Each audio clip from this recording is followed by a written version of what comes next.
like to add my welcome to everybody today to our mini family and friends day and our rally here just north of the valley. And may the Lord bless each one of us individually, and may He bless this gathering as well. By coming out here today, we are sending a clear message to the people of Labrador, to the people of Newfoundland, and to the people of Canada. We are here to send them this message, that we are here to stay and we are ready to get our basic rights in our own homeland. And we will not back down. Then, my friends, may I add, this gathering today is but a shadow, a mere shadow of what's to come in the near future.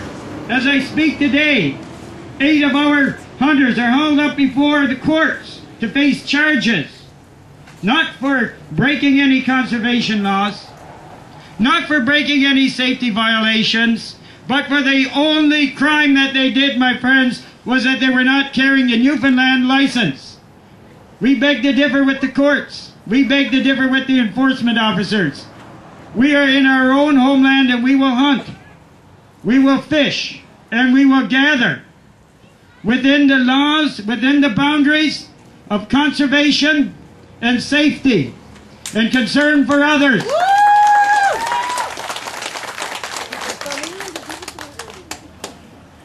For example, we have other items as well. This week, I attended the Labrador Expo gathering, I believe.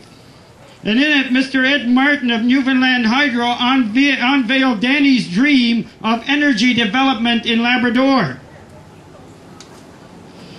You can hardly call it a plan because it has no substance. There's no way to get the power out, and he's not keeping his earlier promises of keeping some of the power in Labrador.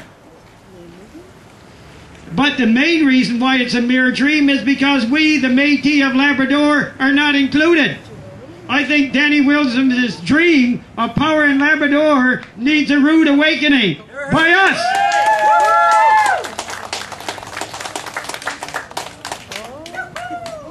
It seems to be that they believe that our last 200 years on the river as being the main people who use Grand River doesn't seem to be an issue at all.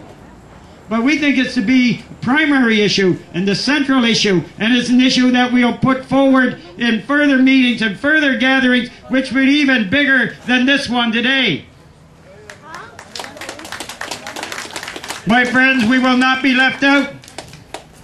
We will not be marginalized, and we will not be forgotten by anybody, because we, the people, are prepared to stand up and be counted.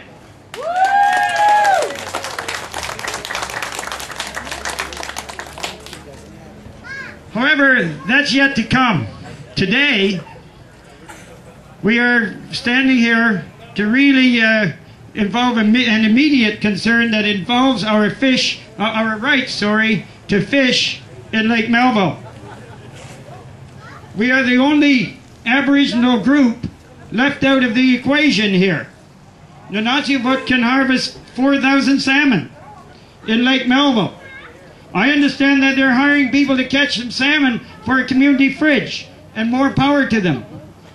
The Innu fishery is unregulated. Immigrants who are landed for 6 months are entitled to a draw for a license, but we who lived and fished here since time immemorial are left out of the equation. We're not only left out, we're marginalized and we're forgotten.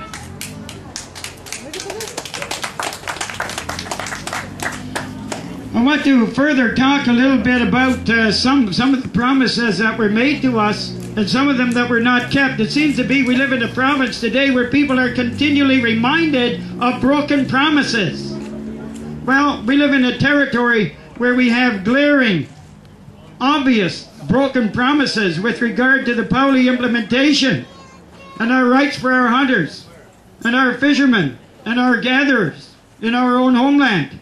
Let me quote a couple of things which was said by Mr. Rideout a short while back.